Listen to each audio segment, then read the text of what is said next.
বাংলাদেশে আওয়ামী লীগকে আমরা এখনো চিনতে পারিনি।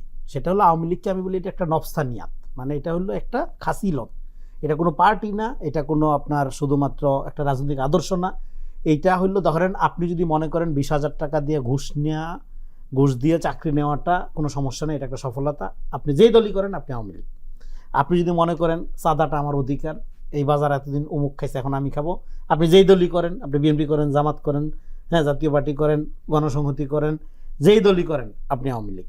এই যে আওয়ামী মডেলটা এটাই বাংলাদেশের বিকাশ, বাংলাদেশের রাজনীতির যে বিকাশ সেটা হলো আওয়ামী মডেলের এই ফ্যাসিস্টিক ধারারই বিকাশ। এখন এই বিকাশের বাইরে এবং অন্য দলগুলোর বিকাশ যে হয়নি, কথাটা যে বলি কেন হয়নি, কারণ তারা আওয়ামী লীগের রিঅ্যাকশনারি পলিটিক্স করতে করতে ব্যস্ত ছিল সারাদিন।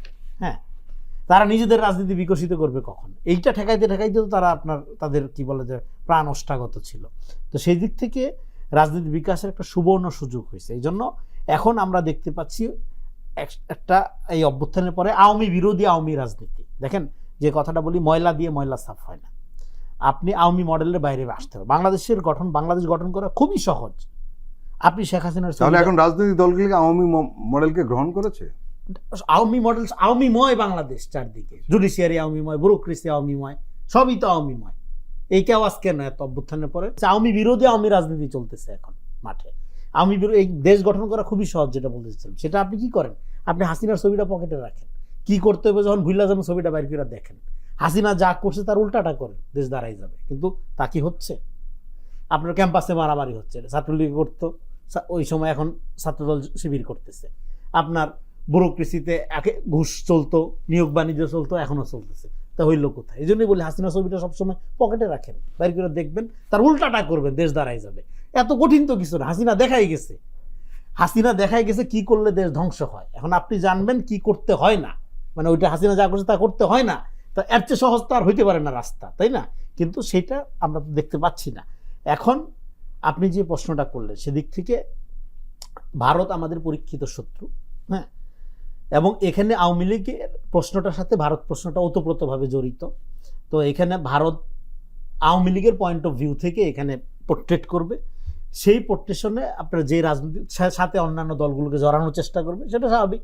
এবং জাতীয় পার্টির আপনি কিছু কিছু জায়গায় দেখতেছি, এবং কোনো কোনো টেলিভিশনে জাতীয় পার্টির লোকজনকে আবার ডাকা হয়, কথা বলার চেষ্টা করা হয়। তারা ইভেন এক শোতে আমি ছিলাম, সেখানে জাতীয় পার্টির এক নেতা বলছে আমরাও অভ্যুত্থানের অংশীজন। হ্যাঁ, আমি হাসি আর থামাইতে পারিনি। তো যেই লোকগুলো জেলে থাকার কথা, তারা রাজনীতি কি হবে, হ্যাঁ, নির্বাচন না সংস্কার, এই বিষয়ে তো মত দেওয়ার সে কেউ না, সে তো জেলে থাকার কথা। হ্যাঁ, এবং তাকে ব্যবহার করে আনন্দবাজার সংবাদ করার সুযোগ যে পায়, এটা তো আরেকটা মানে ষড়যন্ত্র।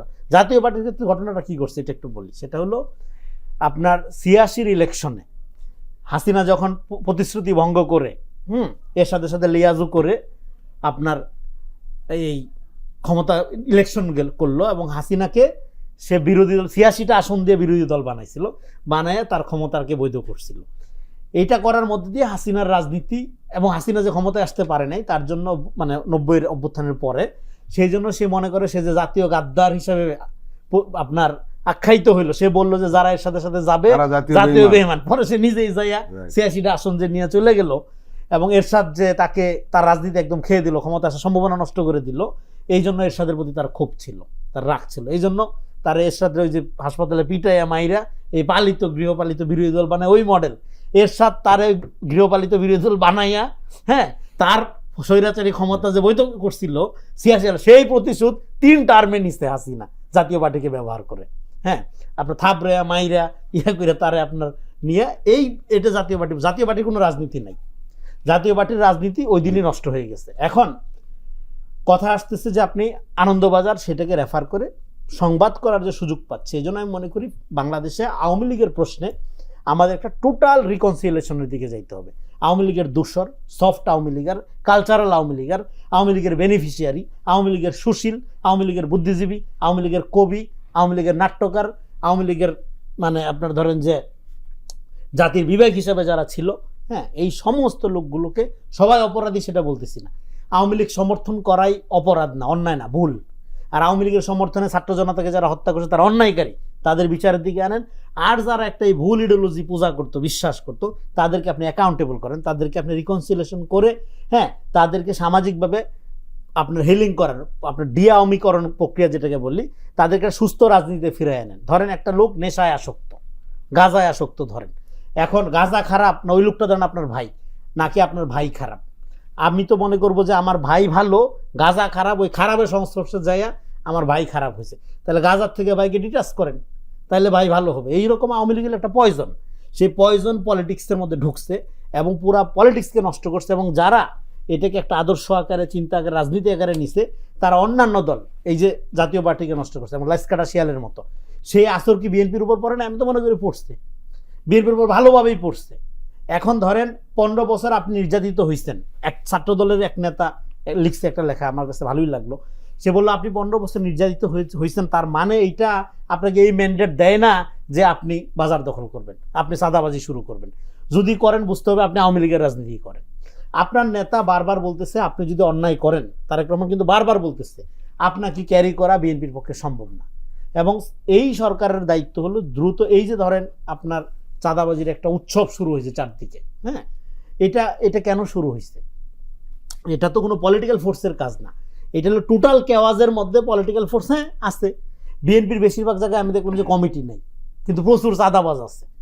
এই যে 3,500 লোক প্রায় আপনার বহিষ্কার করছে, এটা তো মনে হয় যে আপনার রেকর্ড হওয়ার মতো, হ্যাঁ, কিন্তু থামানো যাচ্ছে না কেন? তার মানে এই যে আওয়ামী লীগের এই যে মননটা, এই যে নফসানিয়াতটা, এটা আওয়ামী লীগ কীভাবে শাসন করছে? সমাজের মধ্যে লোভকে উস্কে দিয়ে, হ্যাঁ, উন্নয়ন না, গণতন্ত্র দরকার নেই, উন্নয়নই আগে, মানে কি লুটপাট, এইটার যে মডেলটা, এই মডেল থেকে আপনার পুরো রাজনীতিকে বের হইতে হয়। সেক্ষেত্রে বিএনপির জন্য গুরুত্বপূর্ণ ব্যাপার হলো কি, দেখেন ইলেকশন ধরেন একটা হয়ে যাবে, নির্বাচন সংস্কার নিয়ে আমরা যত কথাই বলি, ধরেন একটা ইলেকশন হয়ে যাবে, দেন হোয়াট নেক্সট? আপনাকে সরকার চালাইতে হইলে অভ্যুত্থানের স্পিরিটের আলোকেই চালাইতে হবে।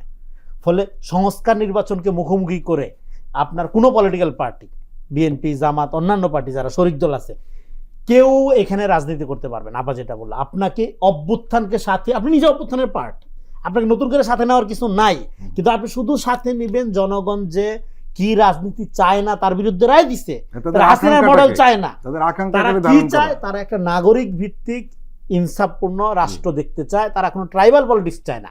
আপনি বিএনপি করেন, জামাত করেন, অন্য যেই দলই করেন, আপনি রাষ্ট্রকে আপনার জবাবদিহিতার আওতায় আনবেন। রাষ্ট্রের কাছে আমি জবাবদিহি থাকতে বাধ্য থাকবো এমন না, রাষ্ট্র আমার কাছে জবাবদিহি থাকতে বাধ্য থাকবে। এবং আমি একটা নাগরিক স্বাধীনতা ভিত্তিক রাষ্ট্রে বসবাস করব। কোনো পলিটিক্যাল ফোর্সকে আমি ডোমিনেট দেখতে চাই না। ডোমিনেট থাকবে আমার সিটিজেনের অধিকার, নাগরিক হিসেবে আমি থাকবো প্রধান, গুরুত্বপূর্ণ, আমার জীবন, আমার হক, আমার অধিকার থাকবে প্রধান বিবেচ্য বিষয়। কোনো রাজনৈতিক দলের ক্ষমতায় যাওয়া আসা, তার মিটিং মিছিলের জন্য রাস্তা দখল করা, এগুলো গুরুত্বপূর্ণ থাকবে না। গুরুত্বপূর্ণ থাকবে আমার সুবিধা, আমার অসুবিধা। এইরকম একটা দেশ দেখতে চায় জেএনজি। সেই রাজনীতি যদি আপনি ক্যারি করতে না পারেন, আপনার সংগঠন যতই বিস্তৃত হোক, আপনার পিছনে যতই স্তুতিস্তাবক থাকুক, হ্যাঁ, আপনার পিছনে যতই বিদেশি শক্তি থাকুক, আপনার পরিণতি জেএনজি দেখাই দিছে 5 আগস্ট।